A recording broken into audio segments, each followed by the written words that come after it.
So, greetings everyone on this beautiful Tuesday. My name is Renee Huang. I'm the founder of Wild Women Tribe and the host of Ignite podcast.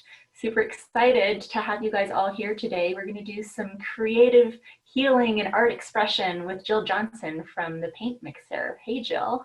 Hi everybody. Thanks for joining us. And wow, it's really good to see all your faces. I want to hug everyone. I miss everybody so much. So it's so good to see you. It's awesome. We've been doing these Zoom in calls on Tuesdays and Thursdays at 2 with a bunch of our different collaborators and community leaders talking and discussing different topics that really matter to us right now. And so it's always such a pleasure to see the collection of people who jump on and feel called to the topic of the day. The format of today, we're going to do a very short guided meditation that Jill will lead us through, and then we will, I'll chat with her for a little bit just to get some background about this whole healing and moving through emotions using creativity and art. And then Jill will actually lead us in an art workshop where if you are just joining us, make sure you have things to create with, paper or a journal, markers, paints, colored pencils, a pen, whatever it is that calls you. And we will go ahead and get started. And so the format is kind of like this neat little mesh up between a bunch of the different offerings we normally have when we're not in quarantine. Wild Women Tribe unites women together through transformational experiences outdoors. And so normally we would be doing this outside in an excursion called a wander. And that involves an outside component and a creation component and sitting down and sharing a meal. And so we're kind of stripping away some of those layers, but we're getting to the core of what a wander would be like. And then I've been hosting these podcasts with women talking about really focused topics on the Ignite podcast, which is on SoundCloud and iTunes and also on YouTube. And so I'm recording this right now and we'll share it on those platforms. So we're doing this like hybrid experiment, smushing them together and just seeing what happens. If you're just joining us, I was inviting everyone to make sure they have some paper and something to create with for Jill's workshop that we'll get to in about 15 minutes. But right now I want to turn everything over to Jill so she can have us close our eyes and lead us through some guided visualization. All right, everybody. So welcome. I was thinking a lot today about this because I don't know about you. I haven't really had the ability to pause, and I love that there is a collective pause right now, but I've noticed that I'm probably moving faster than I was before this, which actually scares me. So I actually took the time today to just kind of calm and center because I have been going too fast. And a lot of times on the wanders, we pull cards. I have a bunch of different decks of cards, and today I pulled two, and I have my, let's see if I can do this. I don't know if you can see the first one. This is one of them that came up was be the hunter and not the hunted. And then I also pulled another one, which was called Hueo, which had owls as well. So hold them both up next to your face. Let's see. There's this one. And then there's this one. See how there's owls in both? So I was thinking about the owl and just what it brings to us and the teachings it has for us. And one of the big things is that it's the ability to hear what is spoken and see what is hidden in the darkness. And right now I'm thinking about so many people are in that space of darkness. Whether it's, for me, it's how is this business going to even survive? Then I think about people that don't live in places like we do. Or in situations, I do a lot of work with trauma, and I think about some of my clients that might be in situations they can't escape right now. And so I'm thinking a lot about how we find the medicine in the dark. And so the meditation today will kind of go through that, if that's okay with everybody. Do I have your consent? I work with trauma, so I better get consent. So first and foremost, let's just close our eyes if you feel comfortable and just take a couple deep breaths.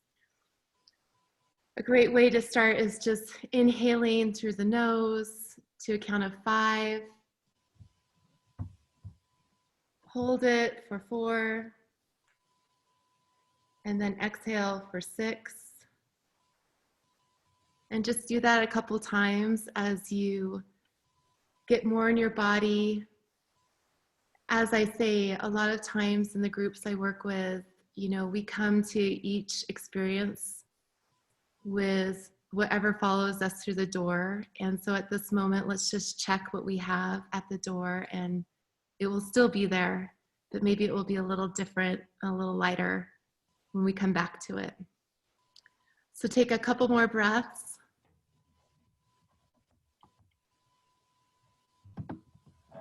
And then as you relax, I want you to imagine or perceive or feel that there's a brilliant and deep indigo night sky above you, especially as we're coming into the full moon tonight. Just imagine that gracious and glorious beam of light that has guided us throughout our lives. And in that space of indigo and light, there's a deep stillness. And in this moment, there's peace. And as you're in this space, you begin to hear the sound of wings moving through the air. And you see this owl pass in front of the silhouette of the moon. And in that movement, there's just this grace and unwavering focus that you see in this beautiful being. And I want you to feel the power and the natural ability of that animal to just navigate with this strong, unwavering instinct. Just this instinct of knowing and trusting their path.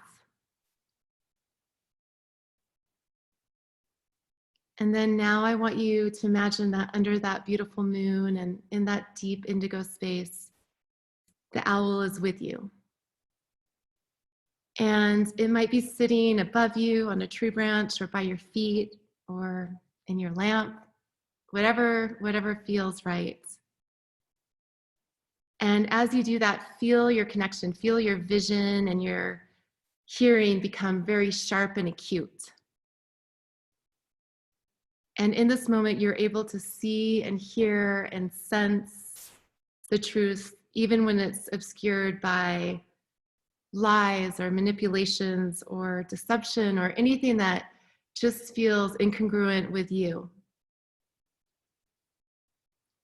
And at this moment, you're your own successful hunter for the truth that is you.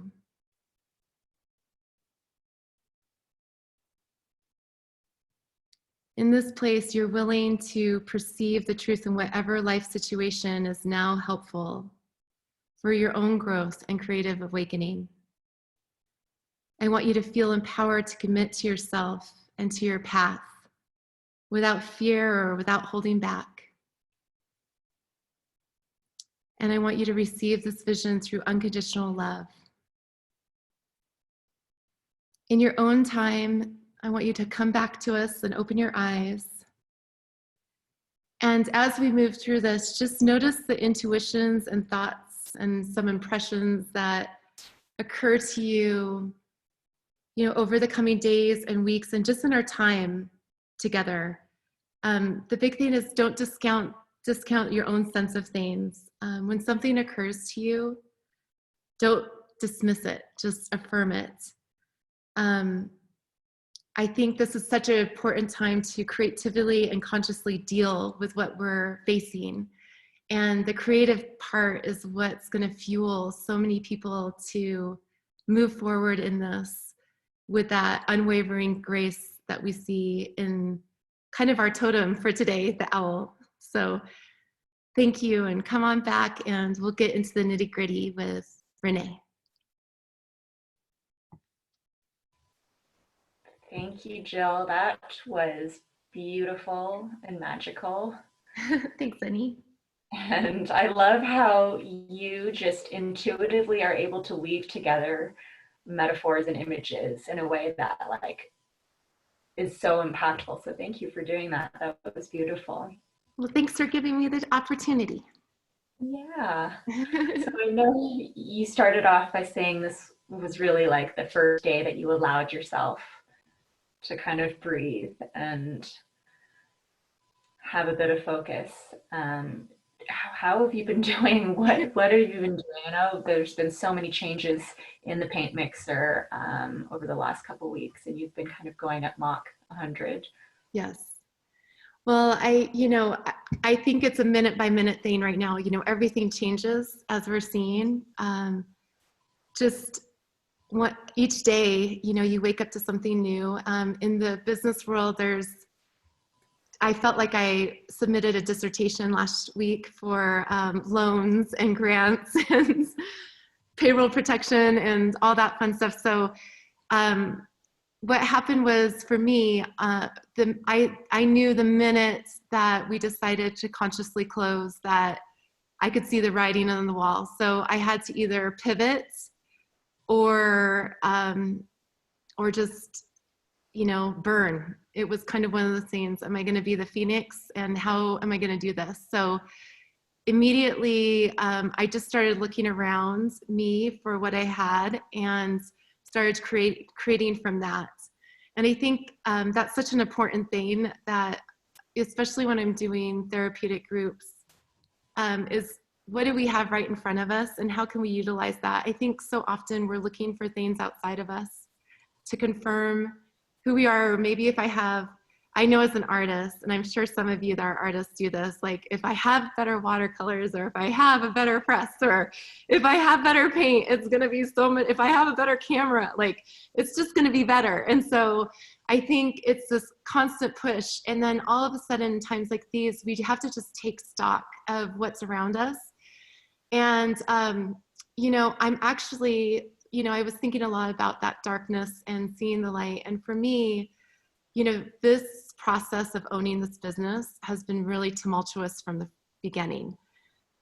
So I've had to I've been in training, I think, for sadly this moment. And now maybe I have a chance to get out of the shackles that I bought into and start creating what I really align with. And so I'm kind of going to it at that place. But I do allow myself a good solid breakdown a week, like dark, like really big dark one. I have a lot of them. I like cry a lot. But then I also, I think I loved what Pink said the other day. She said that drinking is now sport for her. So I kind of feel like that's happening to me as well. So I want to be very transparent that it is such a process. And that's how I come to my art as well. And anything really is process versus product. And sometimes there's this really great product that comes out of it. But a lot of time I'm working with the process and just showing up to what shows up in the moment and then kind of pivoting with that. And I think with art and creation and anything that we're doing that involves putting energy in, there's no final product, right? There's never a point where we arrive and we're like, oh, wait, now I have it and I have everything together and now I can blossom and be the fullest that I will be. I mean, we're always going to have these pivots and these things that take us off into the left field away from the vision that we already thought we had in place. And I think learning how to tap into our intuition, like you're saying, is so important. And to be gentle, right? To know that we can't really take a wrong turn. It's not like, oh, I failed, I tried and it didn't turn out the way I wanted it to. It's kind of being gentle and allowing ourselves to see the new opportunity that we might not have seen had we not stepped forward those 5 steps. Yes, it's funny because as you're reading that, I have a bunch of stuff around me, so I'm going to try to keep up with it. But I found this in one of my journals, and it was Felix Culpa. You can see it. And I'll read what it says because you probably can't see it, but it's called The Fortunate Fault. And it's turning a culpa into something Felix. It's a deliberate act of focused attention, a bad luck event that ends up positive. And then I think about, I'm in the land of paint and sip, which is all like been taken from Bob Ross. And so his whole thing is about, you know, the happy accidents. And I just think that's such a big thing in how we move forward. And a lot of time it's the beautiful oops, where I find a lot of my art is definitely, I made a huge mistake. And then all of a sudden I realized, oh, I never knew that medium worked that way. And I have to kind of pivot with it. And then I also really live on this idea that a lot of my art, I have to go to some of it with it not being this precious thing that I can throw it away or I can burn it. I mean, I know Renee's very much into burning things. So it's really good to also allow your art to go away and to make big mistakes and then just toss it. And I think, you know, what we see, you know, there's two different worlds I live in. It's the therapeutic side where I work with trauma. And then there's this side, which you see behind me, which is the paint and sip. And what I keep seeing over and over again is that people just want to express and find ways of expression. And sometimes it's fun art, like here, I call this like the spa, like you come in and it's fun and we take care of everything. And then like the PT, like the therapeutic art is when we're really getting into disrupting our narratives and seeing things in a different way and seeing how when we use metaphor, when we use image, when we use poetry, when we use these different forms of expression, we can sometimes pivot and see different ways of how we can come to things. For me, creativity is just looking at something and seeing it in a new light.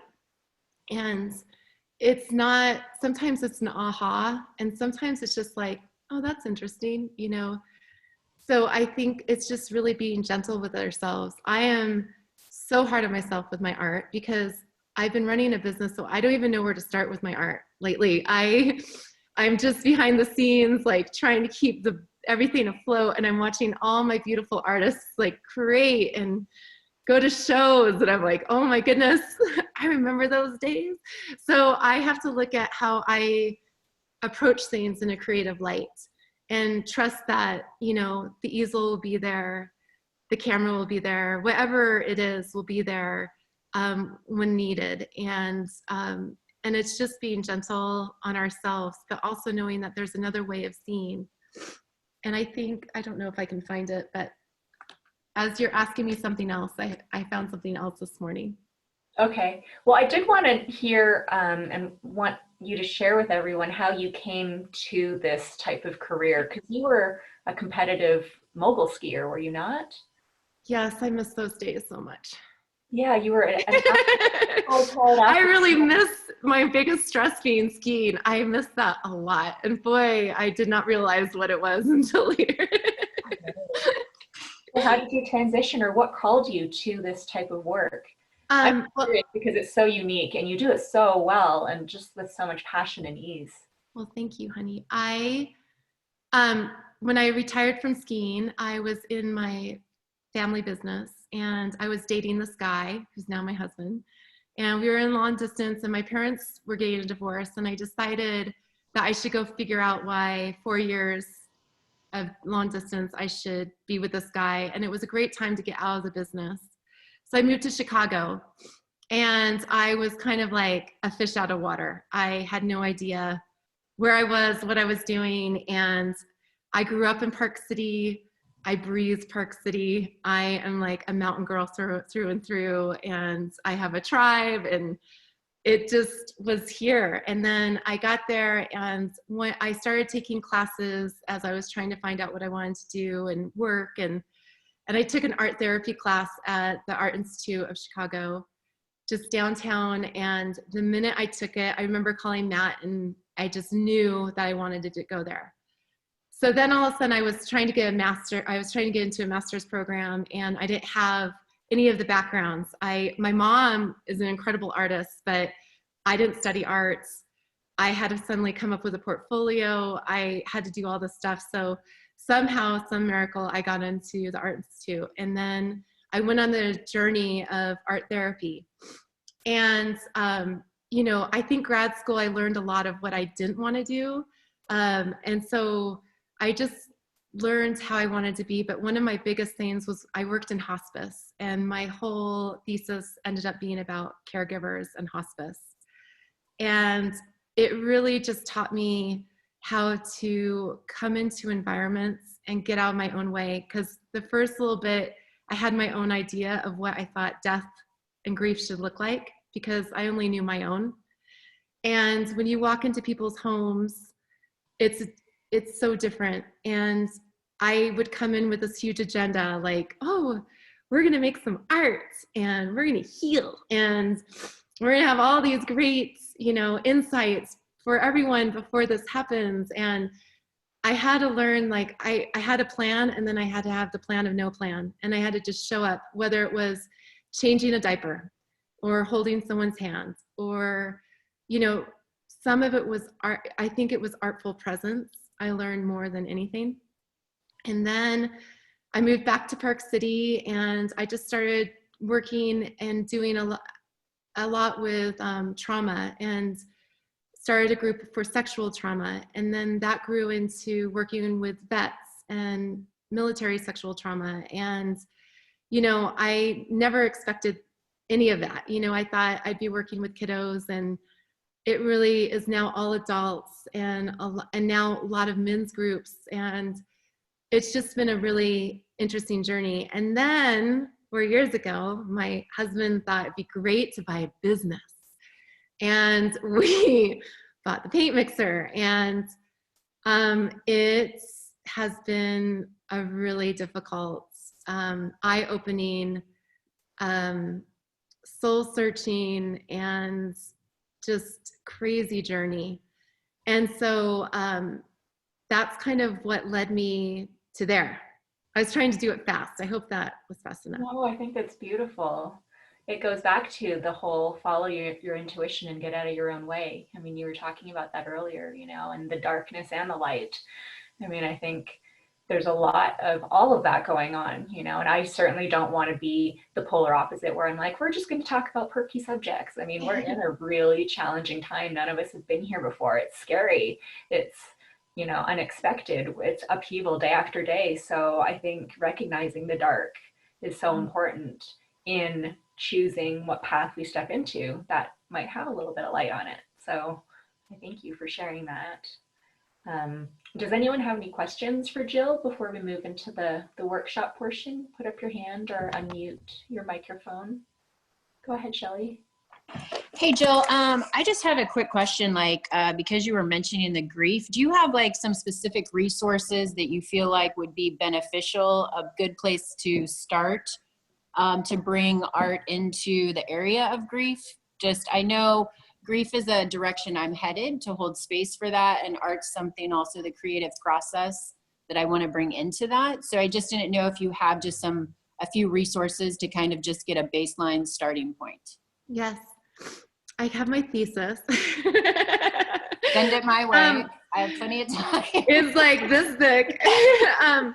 But another thing, one of the best things I did one day, I had this client, and they talk about it in hospice, where it's the one you think is going to beat it, and everyone does it.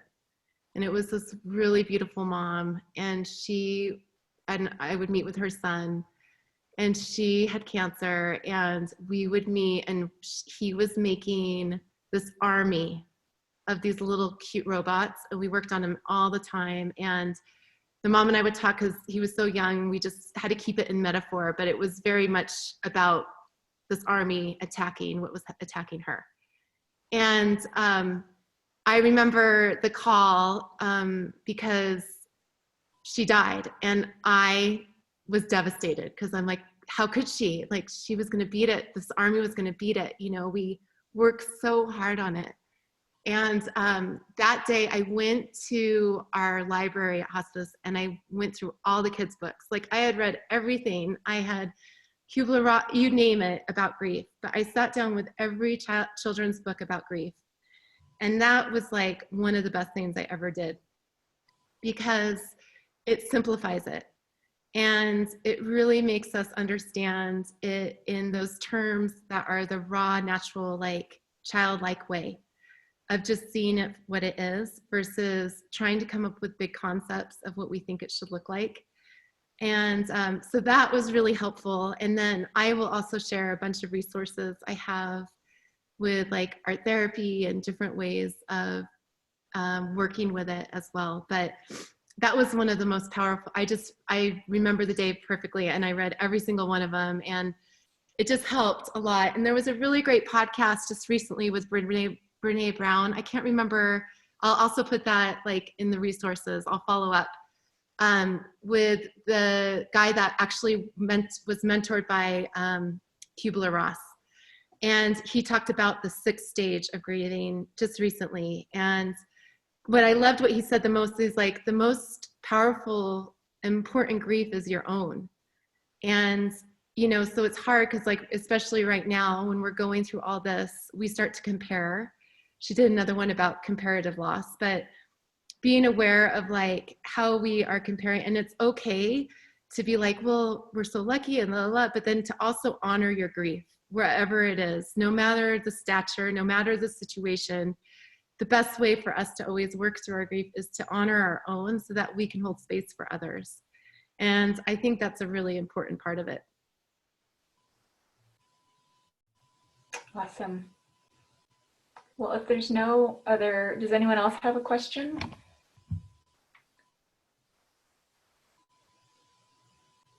I think we should do a workshop. All right, so I'm going to just start again by saying that this is process art. So whatever you do with this art is great, whether you frame it over your bed and look at it with adoring eyes, or you crumple it up after we're done, or you bury it outside, whatever feels best for you. And I like to think of, there's a couple things that I always do with groups. So the first thing I want us all to do, and I'm a really big believer in it, and I did it right before we even got on today, was I always write an intention. And I do this with my groups because there's such a power in intention. And the thing about intention is that it frames our space. So even when I was working with clients in hospice, I always wrote an intention before I walked in because I didn't have a lot of transition space. Even when I work with trauma, like you kind of get out of your car, you get in there, and then you're in it. And I think it's really important, especially in times like these, to have a nice ritual of beginning and closure.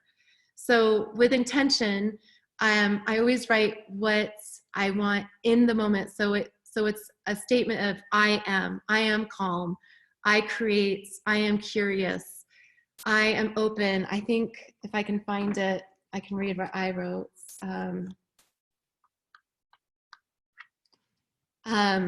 I am love. I create and express the beauty of artistic expression. I am clear. I am calm. I am a conduit of the muse. So it's always whatever you want it to be. Say it in the now, not I want, I hope, I wish. There's a power that it has in our neurons and synapses to really trigger it in the moment. So just take a moment and write your intention.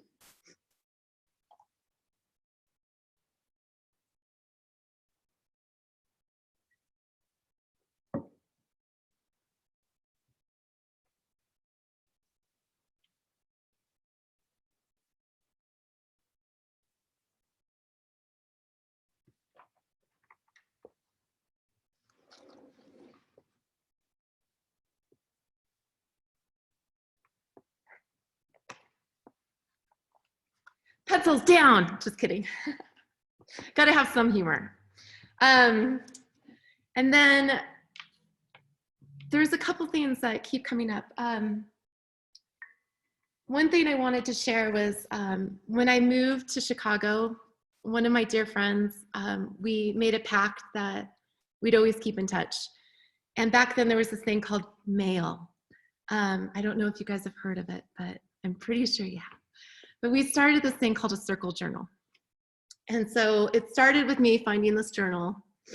And this started in 2000. And it's literally, I just celebrated her daughter's 18th birthday the other day. And I brought out this journal. So this has been shared with us for almost 18 years. Even when I came back, I think that one's funny. Don't you miss George Bush right now? But like, it was just filled with things and you never knew when it was arriving. But it was always just what was happening in the moment. And so I was thinking about how we can cultivate the relationships and the connections, because the thing that happens when there's a collective trauma or any trauma at all is that we start to isolate and we start to kind of go inward, and we don't really think of it just becomes that island. So in this moment, I want you to take whatever it is, paper, pencils, crayons, paints, and I want you to create in the center of it your island. And whatever that looks like, it could just be a circle, it could be a scribble, it could be very detailed. And then from that, I want you to start creating the connections that help when things feel isolated. And a lot of ways of doing this is whatever brings gratitude. I think with intention and with gratitude, these are really big things that we hear it a lot, and they're kind of like overused, and it's kind of how I feel when I talk about creativity and play. I use them all the time. I'm sure people are like, great, there she goes again. But think about how you can create different pathways and different zones to connect. And we're gonna have some time. If you have music, I know music over Zoom just kind of isn't great. So if you have music and want to play music, let's just take about 10 minutes. And we have a small enough group that I think it'd be fun if everyone feels open to it to share. But before we share, we'll do one more thing and then we'll come back together. Does that sound good to everybody? Any questions? Please know there's no wrong answer. Whatever you do is perfect. Can you reiterate, we're doing a circle next to... So we're starting with our islands. So start with your islands, and then think of how you can connect to other worlds, realms, people, places. Think of it, you can think of it as metaphor. I also like to think of, you can go back to our meditation of like the owl, and how is your inner seeing? How do you use your inner natural instincts to help you pivot to what feels good, what fills you, what helps when things feel really chaotic? And we're using words, images, symbols, collage, whatever you got. Okay.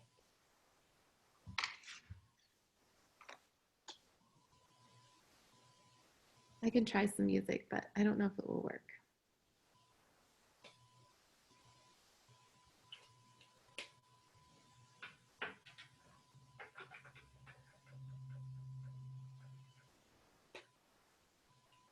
Well, maybe as we're doing this, I can ask you a couple more questions. Can you multitask like that? Absolutely. So tell us about what the paint mixer is doing, because you've got these kits now that people can use at home, right? Yes.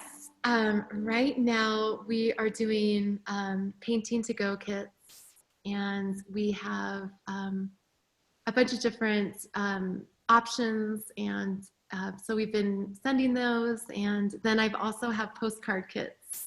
So we took all the national parks, and it's just another idea of how to connect. So these come with all these postcards and stamps, and they're just with writing prompts and just ideas, and it's kind of like a coloring book to color and fill in. So we're just trying to pivot from here. So as an event-based company, you gotta think of something else, right? So right now, my poor kids are in a sweatshop, and I think child labor laws have been totally repealed during this time. So they're having to deal with me and creating, but you know, the team's been good, and it's so far so good. It's almost like getting an MBA in small business entrepreneurship. I mean, I think I think it's PhD now. I passed MBA.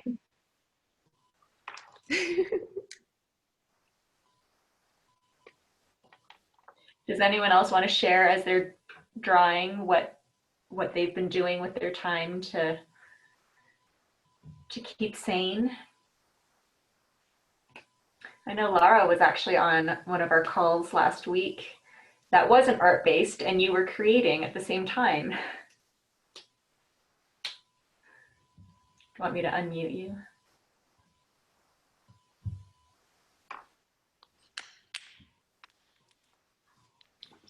Oh, hi. Oh. Hi. Yeah, thank you. That was, yeah, in the meditation last time, just, yeah, having the markers. It was just really fun to just express. And I'm a person-centered expressive arts facilitator, so I really appreciate the process of play and color and just not necessarily knowing, but just following your aliveness, following your juice. So yeah, I'm doing a lot of journaling and yeah, tuning into the magic, right? Yeah, playing, dancing, doing little art workshops, soul art workshops, and yeah, I feel like it's so important to just find that this is such a beautiful time to take that sacred pause and give yourself what you really need at this time. Yeah, this is such a beautiful space. Thank you so much for holding this for us, Renee and Jill, for sharing your journey. And yeah, just I feel grateful to get to be with you by your side in this special moment. Thanks, Laura.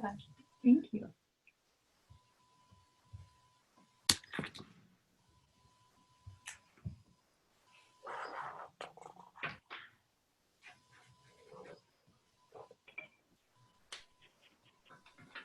It's interesting, Jill, you were talking about how a lot of times we have all these conditional reasons for why we don't do or try or clean up or evolve. And now that a lot of those are stripped away, it's funny, I've been joking with my friends, you know, like, oh, I've been meaning to clean the house. And now that I'm working from home and completely housebound, I have a whole set of other excuses for why not to get to the things that I already had other excuses for. But I think that's like the human condition, you know, and art is one of those. Like, it's pretty intimidating for a lot of people to just have someone say, okay, go create. And by the way, it's not precious. So you don't have to put that expectation on. In some of the workshops, the wanders that we've held, I'll overhear women say, oh, I'm not an artist, or, oh, I'm not good at that. And it's like, we feel the need to degrade ourselves before we step into and out of our comfort zone into something that we feel unqualified to be in. Yeah, I think it's a really big, you know, a lot of the groups I facilitate, the only rule I have is called the no comment rule. And it's about our art, like how we talk to it and how we talk about others' art, because we are in such a comment culture now, especially and in a lot of cases of trauma, there's been that one or several comments that are really debilitating, and we go back to them. And it's kind of a benign way to access those trauma points, because we can go, it's kind of scary to not know what you're doing and to not be an artist or not feel you have the skill to do art, because we give art this big meaning of it being fine art or it has to be a certain way. And so I really love the idea of just being aware of how we talk about it and how it reflects on how we talk about ourselves internally as well. Do you have any exercises that you can challenge people to bring art in, maybe not every day, but a couple times a week, or if they're feeling stuck or anxious or fearful? Yeah, so like today, you know, we're gonna do one of them, but a lot of times I just, I did a little intervention just to help people have a little focus, because usually I keep it open. And I always say, whatever comes through, you know, you don't have to do anything I tell you. So, but I like to do the intention, and we're gonna probably close our art making in a couple of minutes. And then we'll come back together and then we'll do witness writing.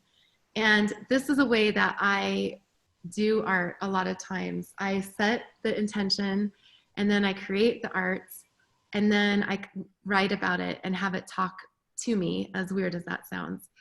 So that's a really great way of connecting with art without it being so heavy. But there are lots of prompts. It's like kind of like writing. You can, there's so many on the web if you need, if it's helpful to have different prompts for you.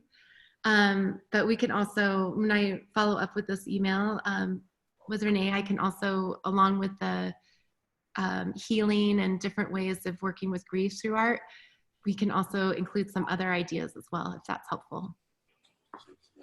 That sounds fantastic. I'm just gonna say hi to Anna. She just walked in here. Hi, Anna. So as you guys come back from your art, and you know, I probably got a couple sketches on there.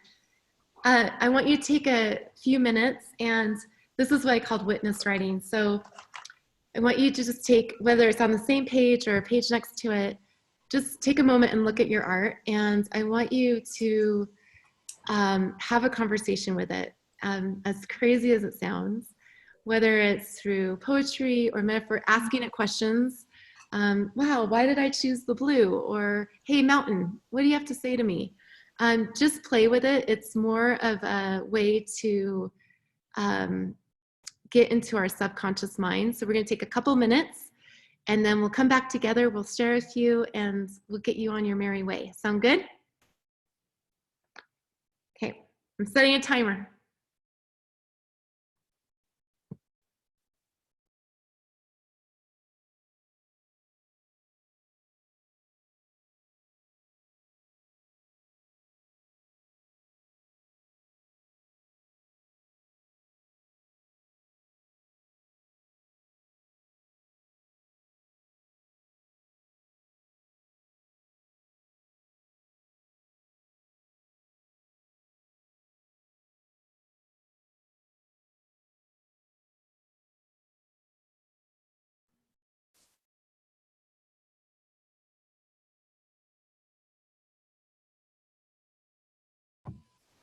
So what are we writing down as we're having the dialogue?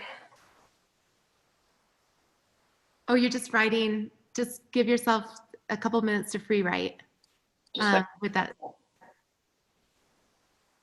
Whatever comes up Say from, that again, honey.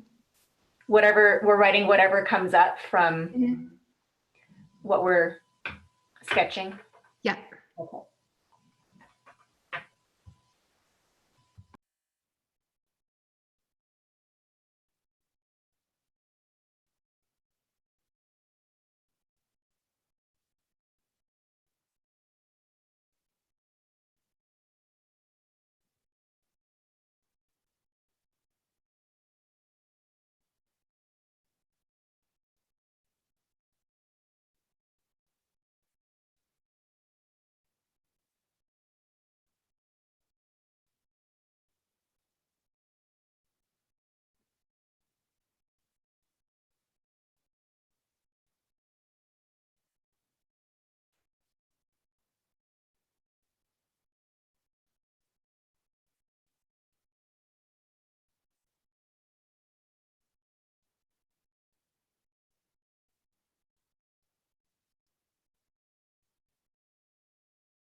25 seconds.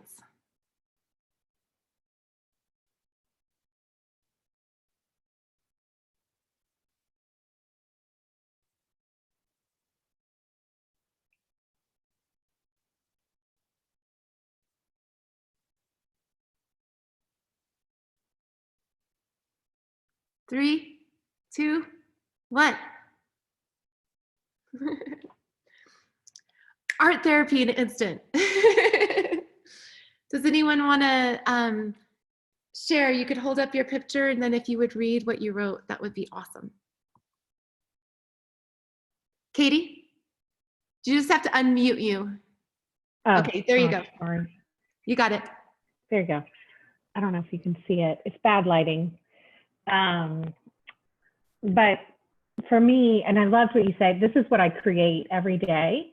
And for when you said put an island out there, I always start when I create, I do this horizon line that kind of is about a grounding. It grounds me. It's kind of how we meet what's in spiritually above us with where we are on the ground. But I always start painting from the top down, and I started from the center from your suggestion of what that island looked like. So it looks a little different than most of my work, but I loved what was happening in these three little spots with my watercolors. I don't know if you can see them. And I don't know if that's something just kind of, I don't know. It just kind of reminded me of the word you used with connection. So connecting us to something greater than where we might be right now. So thanks for the opportunity. Awesome. Thanks for sharing. Sure. Anyone else? Wendy? Yep. Okay. I'm unmuted, I think. Let's see if I can see. Mine was just kind of a little doodle. And I wrote kind of some things that are keeping me sane by the trees, music and walks and family and games and around my little island in the center. And the island colors just came. I looked at my palette and saw the purple and the teal, and I just liked it. But I don't know. I think today, well, like my intention was I'm open, I am calm, I am grateful, which is definitely not my everyday feelings, but today that's where I am. So, I think when you were talking about in the meditation at the beginning about the owl and the trees, I think today I feel like an owl who looks down and sees kind of bounty below me. I don't always see that, but that's where I am today. So I think all those trees, I was still in owl mode at that point. I know I almost did something about the owl. Yeah. Yeah. That's how I feel. Anyone else? Thank you.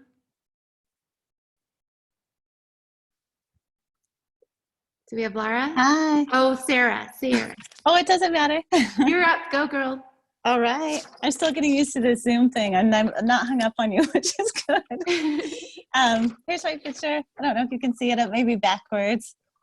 But the words I stuck on there, well, I have two. I put for my intention, love, and then also be, and just letting things be what they are without trying to fix them or change them. And right now I'm such a fixer. It's hard not to want to change the way things are. So just letting it be uncomfortable a little bit and let it be what it is. And things that have calmed me, kind of having the circle in the center and everything spinning out would be family, quiet time, picnics, being in nature, reading, candles, cuddles with the kids, cooking, food. It's honestly gone, like everything I feel has gone simpler, like simple things are more comforting. So yeah, thank you so much, Jill. This was beautiful. Thanks, honey. Lara? Hi. So I drew this spiral here, and I'm actually leading something a little later that integrates a labyrinth. And so I found myself kind of like playing with the magic of the labyrinth, guiding into spirit, love, and joy. I am a conduit of magic, the magical, spirit, and love. And I just found, I'll just read if you don't mind. I'll just read. I just really present in the moment. Hi, beautiful, come play with me on this magical journey. Spirit and whimsical and lots of love await you upon this beautiful path. Your heart already sparkles so vibrantly and gently, hugging you and taking the pureness that is you. I am your friend, companion, muse, peer, cheerleader, and heart-centered spirit. And it is such a joy to get to embark on this lifelong journey with you. Every day is so special. My heart smiles, and I love and appreciate your love. Awesome. Yeah. Thank you. Thank you. Anyone else?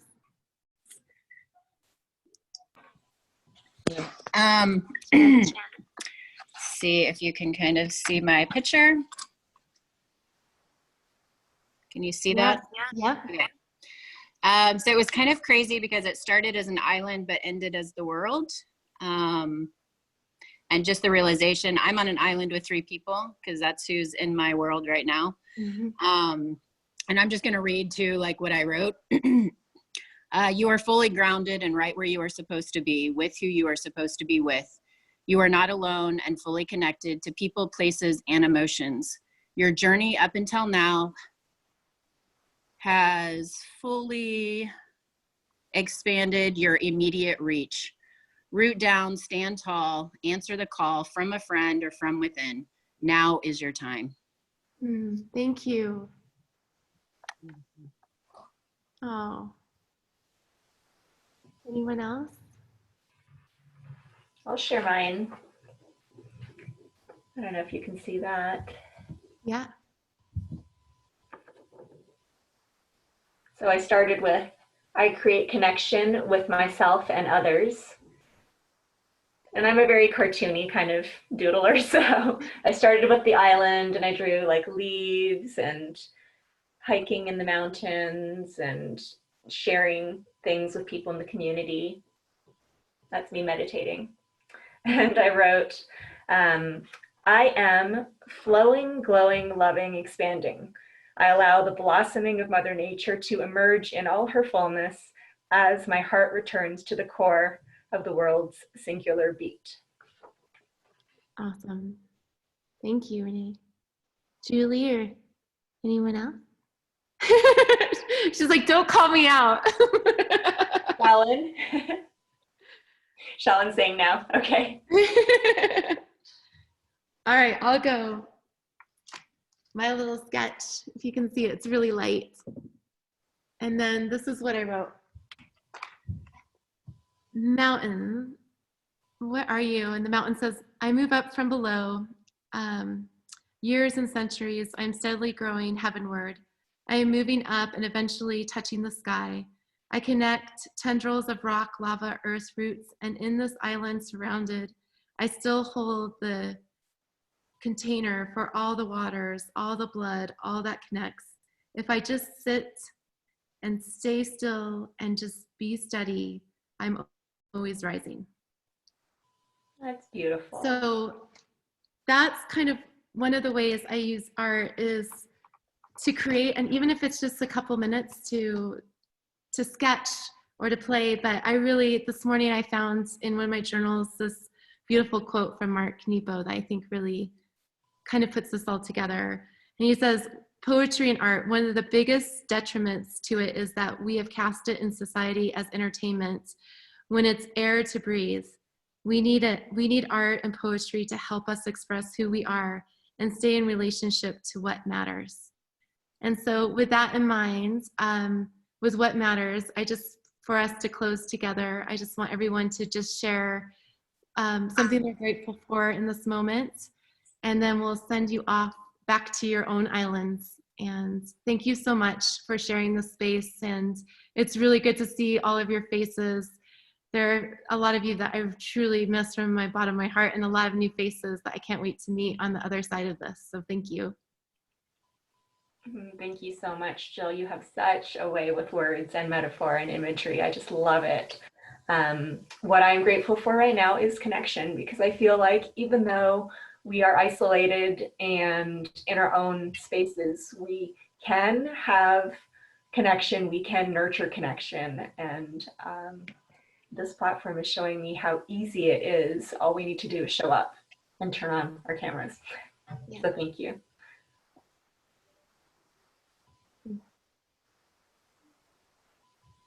I'm just thankful that, like, I don't know that I would have ever met you two women, at least not for a very long time. So I'm meeting new people and having new experiences that, that are a gift that I would never have maybe normally had for a really long time. So I'm thankful for that.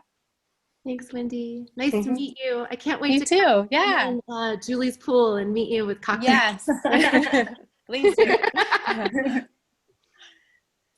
Renee and Jill, I'm just so thankful for both of you for sharing, your time and your energy. And Jill, I can feel your energy through the phone as much as I do in your presence, which I love that. I never thought that was possible. And I'd never done these video chats or anything before this happened. And it's amazing. I'm probably more connected than I ever was before to a lot of different kinds of people, whether it's work groups or art groups or meditation groups. And it's super, super inspiring. So thank you. Love you both. Love you too. Love you. I'm grateful. Sorry. Oh, no, you go, Katie. You go. I'm grateful for Julie telling us to hop on here today. And I have a really long work day. So I'm a professional artist and I am still working. It will end soon, I'm sure, because nobody's hiring me to do anything right now. But I'm still finishing stuff up. So today I'm grateful for Julie for telling me to hop on and for meeting Jill and Renee. And I'm grateful for technology because this is fearful. I think, so many people have asked me to do workshops and I've always said, I don't know how to do technology. So this is just fun to see that you're creating such a beautiful community through technology. So thank you for providing something like this. And you can't break it. Go for it. Yeah, exactly.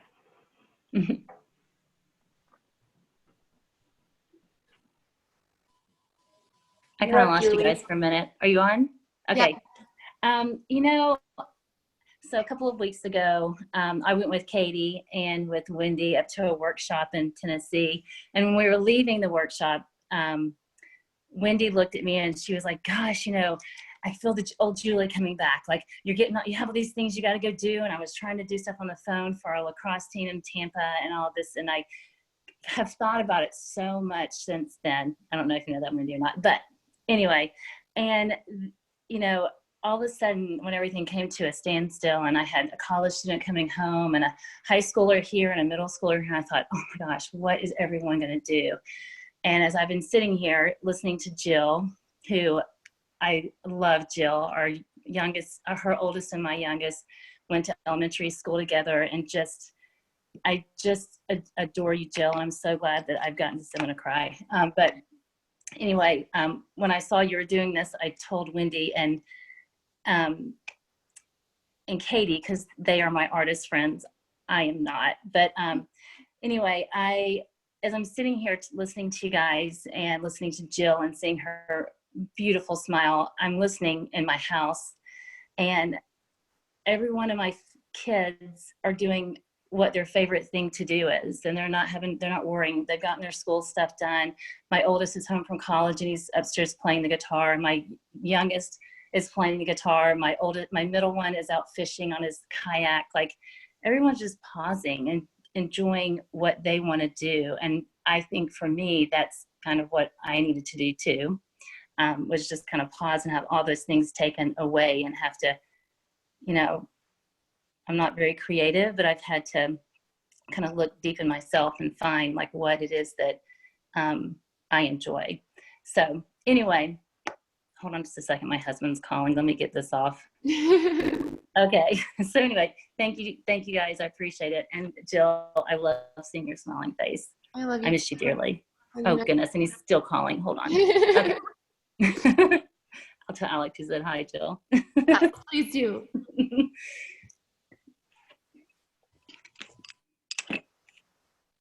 Anyone else? Shelly or Larry, you guys good? I'm just going to say, I'm super grateful for people being of service during this time and just bringing light. This is a dark period for a lot of people and a lot of things coming up. So thank you for bringing that balance into, everyone's lives at this time, and pivoting and shifting instead of just, falling and crumbling, you know. So, We do that too. yeah, I mean, as long as we're not all doing it on the same day, that's the beauty of it, you know, that we are coming together as a community and offering support when and where we can. So thank you for this, and like just grateful for so many reminders and messages that I needed to hear today. So thanks. Thanks, Shelley. Thanks, Shelley. Laura? Just grateful for you both for holding this space, and for everybody who was a part of this call for creating this dynamic, this community together. Just so grateful to be a part of this journey with you. And yeah, and I hear myself in what everyone said. So thank you all for sharing too. Thank you so much, Laura, and thanks again, Jill, for sharing your light and your wisdom and your fun with us all. Can you remind everyone Paint Mixer handles and how to get in touch with you? Oh, yeah, that thing. The Paint Mixer, it's just hashtag the Paint Mixer, or the _ Paint Mixer. I can't remember which one's Facebook and which one's Instagram, but basically the Paint Mixer is a paint and sip studio, so we have to-go stuff. And then right now I'm working on creating some more art therapy, just groups like this, just to help support, because I have a lot of my trauma groups that, you know, are home. And so I'm looking at more creative spaces. So I'll keep you guys informed, but it's really good to see your faces, and I love you. And to those I haven't met in person, can't wait to meet you someday. And take care of Julie, please. Hug that girl when we are allowed to again. Oh. Yes, I know. I miss her too, and she's in the same town. Bye, you guys.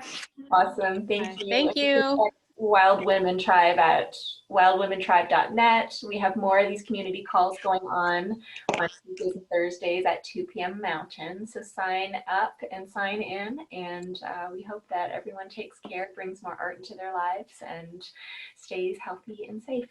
All right. See you next time. Bye, you guys. Bye. Love you.